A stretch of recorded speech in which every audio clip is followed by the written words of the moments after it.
I absolutely feel like Capcom's in a really weird place right now. On one hand, they handed us the amazing, amazing Cammy DLC. Absolutely loved it. Did a video about it. Fantastic. But on the other hand, as I did in a previous video, they're also signing on to the DEI, ESG whole BS thing. But they also did a statement about how modding games is cheating and theft. And after the most recent DLC they put out, you know what? I only have one thing to say to them. Fuck them. An escalation of anti-modding crusade, Capcom now adding Enigma DRM to PC catalog. So what does this mean? Just months after declaring war on the entire concept of video game modding, which they said if you mod, you're hacking and you're stealing video game content.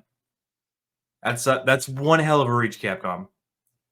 Capcom has been found to be undertaking a concerted effort to add a new form of digital rights management software to their back catalog of PC titles. This attempt by Street Fighter series developer to restrict the way in which customers could interact with their purchased products was first brought to public attention by the way of surprise January 5th update made to Steam copies of 2013's Resident Evil Revelations. That's a really old game. Perplexed as to why the 11-year-old title had suddenly received this unannounced patch, users soon took up parsing its contents for any information as to the reason why.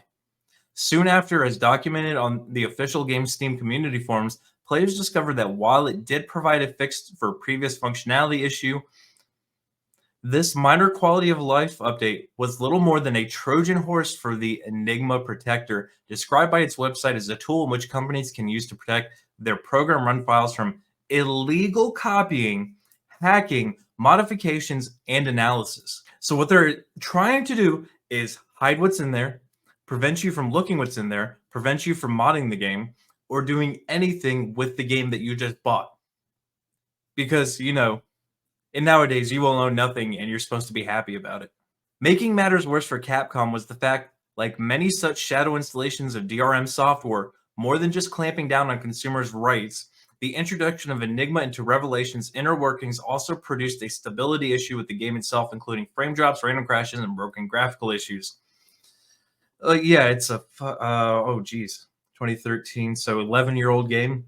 You're not putting new software into an old game and expect. Okay, you're not going to. They expected it to, but that's not how things work. Faced with significant and understandable backlash to their deception, Capcom eventually reversed course on their decision, announcing on January 9th that due to an issue observed with the latest update released, we have reverted the corresponding update. We apologize for any inconvenience caused, and once the issue resolves, we will re-release the update. Yeah, so once they figure out how to make it work, they're going to lock down this game again. And they're not the only ones doing it. Ubisoft, absolutely terrible company, has been going through and actually shutting down games, turning off games that you bought a decade, 2 decades ago. I forget all the games that were on the list, but I did do a video about it. There was a lot of them, which pisses me off because I think Assassin's Creed Brotherhood was the best Assassin's Creed game. And I won't be able to play that one soon. But why are they doing this? Why are they so against mods? Because they put out shit like this. For those of you who don't know, that is supposed to be You're from Spy Family. Supposed to be. Because you're about to see a picture of what You're actually looks like in the anime. And like I said, it's really weird because Cammy was on fucking point. And then we get this weird shit. And it is absolute shit. So there you go. If you're watching on screen, let me just... You know what? Let me do it this way. This will work better. That's You're on the left. So let's switch back to the shit we actually got here. Oh. And here's what they gave us. Fuck you, Capcom. I don't have anything else other to say than fuck you. Alright, so it looks like this article does pull up the previous statements here. Speaking on the topic during the developer's October 2023 Capcom Open Conference, professional company programmer Taro Yahagi revealed As far as his employer is concerned, all mods are defined as cheats except when they are officially supported. And thus, what modders are doing internally is no different than cheating. Fixing what the developers screwed up is cheating. Cheating. Okay. Granted, okay, let me do this. I know there are some mods that make you like God mode or give you all sorts of weird stuff, but who cares if we own the game? Now, if they're doing it online, sure, ban them from online services. I absolutely hate cheaters in online games. If they're changing the way the game looks because it looks as terrible as what we just got, I don't care. You can go fuck yourself, Capcom. Elaborating on this decision, Yahagi explained mods are popular with users because they allow them to add or change various features to an existing game. However, for the purposes of anti-cheat and anti-piracy, all mods are defined as cheats. Right, because buying the game and then altering the files is piracy for your gameplay that you're playing. I cannot wait until Capcom goes bankrupt. So they go on to say that is to say that mods that are not officially supported by the game are impossible to distinguish from cheat tools implementation wise. That's not true at all. That is absolutely not true. There used to be a time. So some of you might know I'm a huge RTS fan. I love the total loved past tense loved the Total War series.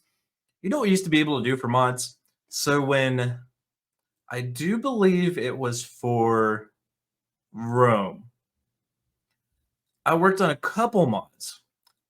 One remade everything and turned it into Napoleonic era, so we had actual, muskets and shit. And then the second one, I had a very, very small role, but I helped on a Lord of the Rings mod. You know how easy it used to be to mod games? You could literally go in, open the 3D models in any of programs, Blender, Max, Maya, edit them, then reskin them in Photoshop or GIMP, and then just drop them right back in where they were. It used to be that easy. But they're like, no, no, no, no. You can't mod now. We have to make DLC, so we have to lock everything down so it can't be modded. Or you got to use our official support tools, which, by the way, a lot of games actually have now. They actually have self-made modding tools. But what does Capcom want to do? They want to tell you, screw you. You have to buy our DLC. Going on, the majority of mods can have a positive impact on the game, he told attendees. Some mods, however, can be detrimental to the company. No, they can be detrimental to your bottom line because you put out crap DLC, and it's better that people mod than pay for your DLC. Both in terms of reputational damage and in terms of workload. If people are doing the work for you, how is your workload increasing? To this end, Capcom employee then went on in detail. There are a number of mods that are offensive to public order and morals. There it is. There's the ESG bullshit they're putting in. When these are disseminated, the image of the product is tarnished and branding is affected. Also, these offensive mods may be mistaken for legitimate implementations and can cause reputational damage. No, no, they don't. They really don't. I've never seen anybody see a mod of Fallout, of which there are plenty that are definitely 18 plus, and be like, Fallout's a porno game. No, it never fucking happens. You know why? Because people aren't stupid. I mean, people are dumb, but they're not that stupid. And then he goes on to complain about cheating mods. Some malicious mods can also destroy the game by cheating. In the worst case, they can cause freezes and corrupt save data. Well, if you install a mod and it corrupts your save data, that sucks for you. That happens, and that's kind of a risk. Hey, I'm gonna download this random file and put it in my game install folder and see how it works. If you're modding, you probably have a little better concept of what you're doing than people who don't even know what a mod is. If you have a mod that destroys your data and you contact our customer support, just reinstall the game. Whoever is installing mods, corrupting their saves, and contacting customer support, what are you doing with your life? They will have a difficult time investigating the issue and spend a lot of time working on it. As the customer support load increases, it will eventually circle back around and affect developmental cost. This sounds like pure cope. This is the shit they're giving us and telling us we can't mod. We can't make it look like the original character. This is what they're giving us and telling us to accept it. Because they're gonna have those ESG bucks. I absolutely know it. I covered it in our previous video. I'll say it again. They are 100% going full ESG. They're going to start making women fat and ugly, and they're going to put out more stuff like this and complain that we're modding their games to make it look better.